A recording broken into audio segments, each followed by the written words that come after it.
रिज़्क़ और रोज़ी के मुतालिक अबू अबैदा ने इमाम सादिक अलैहिस्सलाम की खिदमत में आके अर्ज की कि मेरी अल्लाह ताला से दुआ फरमाएं कि मेरा रिज़्क़ बंदों के हाथों में अल्लाह ताला करार ना दे।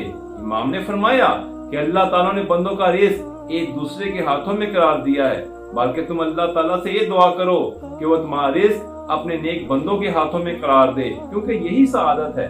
फिर आपने फरमाया मन हासुना बिर्रहु अहलु बैतिही ज़ीदा फी रिज़्क़िही, कि जो शख्स अपने घर वालों के साथ अच्छा सलूक करता है अल्लाह ताला उसके रिज़्क़ में इजाफा करता है।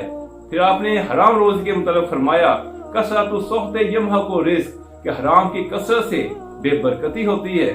फिर आपने ये भी फरमाया कि जो बंदा खुदा की खुशनुदी के लिए लुक्मा हराम नहीं खाता उसका ये अमल मुस्तहबी इबादत से बेहतर है। फिर कारोबार और लेन देन के मुतालिक इमाम सादिक अलैहिस्सलाम ने हमारी हदायत फरमाई कि ला यकूनुल वफाउ हत्ता यरजिया, के तौर में वज़ने सेहत तब होती है जब झुके हुए पलड़े के साथ दिया जाए, ये कि थोड़ी सी मिकदार ज्यादा दी जाए। फिर आपने ये भी फरमाया इन्नल्लाह तबारक व तआला यबग़दुल मुनफिका सलहतहु बिल ईमान, कि अल्लाह ताला को वो शख्स सख्त नापसंद है जो अपने माल को कस्में खा खा कर बेचता है।